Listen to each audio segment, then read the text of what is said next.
চলে এলাম আরেকটি নতুন ব্লগ নিয়ে। নমস্কার বন্ধুরা, আমার সংসার চ্যানেলে সকলকে স্বাগত জানিয়ে আজ একটি নতুন ব্লগ শুরু করছি। লিলি খুব সুন্দর আমার বাগানের সৌন্দর্য আরও বৃদ্ধি করে। প্রকৃতি নিজের নিয়মে বদলে যাচ্ছে।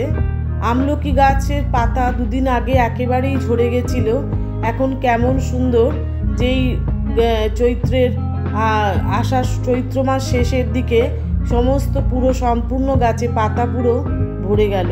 আর এই যে দেখুন স্থলপদ্ম বছরে দুবার করে ফোটে আমার বাগানে। তো এইখানে পুজোর সময় অর্থাৎ ভাদ্র আশ্বিন মাসে প্রচুর ফুল হয়। আবার ঠিক অদ্ভুত ব্যাপার, যেহেতু অন্নপূর্ণা পুজো বা বাসন্তী পুজো, তার মানে তো আর একটা দুর্গা পুজোই হলো। তো তখনও কিন্তু যথারীতি গাছের সমস্ত পাতা ঝরে গেছিল জানেন, আবার নতুন করে কুড়ির সঞ্চয় হলো, হয়ে পাতাগুলো আবার এত সুন্দর গাছটা পুরো ভরে গেল, ঝলমলিয়ে উঠে আবার যথারীতি ঠিক নিজেদের সময় মতন আবার ফুল দিতে শুরু করলো।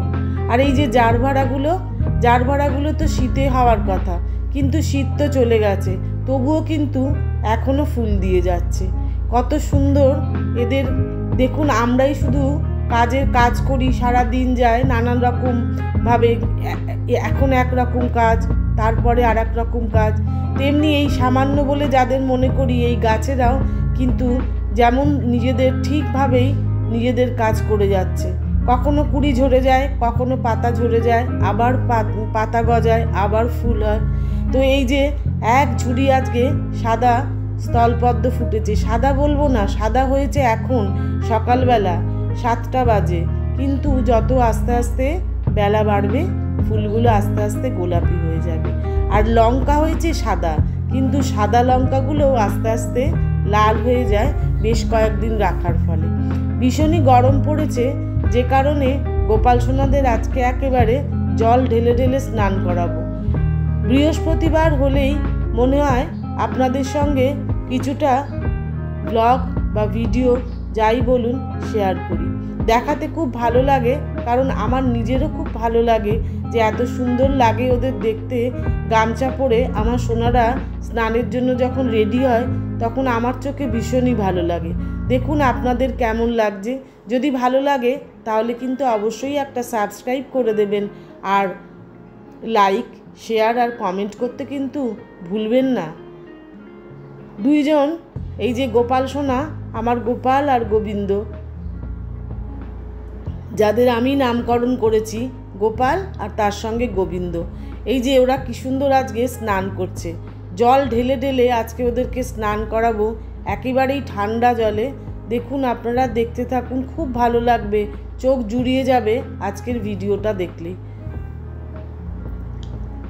আজকেও একটা বৃহস্পতিবারই, সেই বৃহস্পতিবারে আমি গোপাল সোনাদের বা আমার মা লক্ষ্মীকেও সব কিছু একদম সম্পূর্ণভাবে পুরো একেবারে লেবু দিয়ে ঝকঝকে করে পরিষ্কার করে, তাদের পোশাক আশাক সমস্ত কিছু বদলে দিয়ে, সিংহাসন ঝেড়ে সব কিছু করে আমি আজকে বৃহস্পতিবার দিনটা পুজো করি। তো মা লক্ষ্মীকেও স্নান করিয়ে নিয়েছি, সেটা আর দেখানো হলো না, তবে অন্যদিন নিশ্চয়ই দেখাবো। ভিডিওটা বড় হয়ে যাবে বলে মা লক্ষ্মীর স্নানটা দেখাতে পারলাম না। মা লক্ষ্মীকে সুন্দর স্নান করানোর পরে নতুন কাঁচা কাপড়, নতুন বলবো না, কাঁচা কাপড় পরাই, কাঁচা সায়া বা পেটিকোট, কাঁচা ব্লাউজ পরিয়ে মাকে আবার সুন্দর করে মায়ের আসনটাকে পরিষ্কার করে নিয়ে সেখানে নতুন কাপড় বা বস্ত্র পেতে আবার মাকে সেখানে বসিয়ে দিই। দেখুন আমি সকালে বললাম না যে সকালবেলা ফুলগুলো কি সুন্দর সাদা থাকে, আর বেলায় দেখুন কি সুন্দর গোলাপি একটা পিঙ্ক হয়ে গেছে, পিঙ্ক কালার। মনে হবে যেন একই গাছে সম্পূর্ণ দুরকমের ফুল। আর প্রচুর কলকে ফুল হয় জানেন, এত সুন্দর গেরুয়া কলকে হয় না, ঠাকুরের আসন পুরো ভরে যায়। তবে কি কলকে ফুলে কিন্তু বন্ধুরা একটু পিঁপড়ে হয়, সেগুলো ফুলগুলো যদি ধুয়ে নেন তাহলে কিন্তু আর কোনো সমস্যাই থাকবে না। আজকে একটু আমার ঠাকুর ঘরের পুজো পাঠ একটু দেখিয়ে দিই আপনাদের সঙ্গে। অনেক দিন ধরে সেই পুজো পাঠ দেখানো হয় না।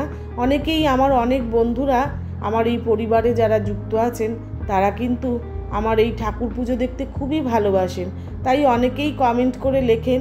সেই কারণে তাদের জন্য আমি একটু দেখিয়ে দিলাম। আমার মা লক্ষ্মীকে সুন্দর করে মালা পরিয়ে নিয়েছি, আর নারায়ণের ফটোখানিও পরিষ্কার করে চন্দন পরিয়ে তারপর মালা পরিয়ে দিলাম। এবারে আমি শিবের পুজো করছি। বৃহস্পতিবার দিন কেন, প্রতিদিনই আমি শিব ঠাকুরকে পুজো করি। সোমবার তো একটু আলাদাভাবেই পুজো করি, ঘি মধু ইত্যাদি দিয়ে। তো বৃহস্পতিবার দিনকেও যথারীতি পরিষ্কার করে নিয়ে শিব ঠাকুরকেও খুব সুন্দর করে পরিষ্কার করি ঘষে ঘষে। তারপরে তাতে বেলপাতা এবং ফুল দিয়ে, ফুল মালা যা আসে বাড়িতে তাই দিয়ে ঠাকুরকে, বাবা মহাদেবকেও আমি পুজো করে নিই। গাছে খুব সুন্দর আকন্দ ফুলগুলো হয়, লোভ সামলাতে পারি না, তুলে নিয়ে আসি। একটা টাটকা আকন্দ ফুল আর বাজারের কেনা ফুলের অনেক তফাৎ। তাই জন্য বাজারের কেনা ফুল হয়তো আনা হয় প্রয়োজনের জন্য, কিন্তু তা রেখে দিয়েও অনেক সময় হয় ঘরের ফুলগুলো দিয়েই পুজো করে ফেলি। আর সবশেষে ঠাকুরকে দিই একটা নকুলদানা, তাতেই উনি তুষ্ট, আর তার সঙ্গে 2 ফোঁটা জল।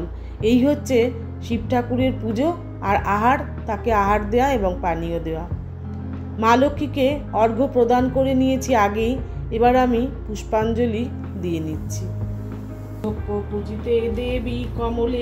পাঁচালি বইটাও পড়ে নিই প্রত্যেক দিনই পুজোর শেষে। পুজো হয়ে গেলে পরে ব্রতকথা বা মা লক্ষ্মী ব্রতকথা বা পাঁচালি পাঠ করে নিই ঠাকুর ঘরে বসেই। তারপরে আরতি করি, আরতি করার পরে তারপরে পুজো সমাপ্ত করি। তো আপনারা, আমার হয়ে গেছে পুজো, এবার আরতি করছি, আপনারা এই আরতিটা দর্শন করুন। আজকে গোপাল সোনাদের খুব সুন্দর করে সাজিয়েছি। পদ্ম পেয়ে একেবারে ওদের মুখটাও যেন হাসিতে বা খুশিতে ঝলমল করছে, ঢলঢল করছে। তো আমি আরতি করছি, আপনারা দেখতে থাকুন, খুবই ভালো লাগবে আপনাদের। কমেন্ট করে আমাকে জানাবেন। সকলে ভালো থাকবেন, আর অবশ্যই একটা পরের ভিডিওতে আপনাদের সঙ্গে দেখা হচ্ছে।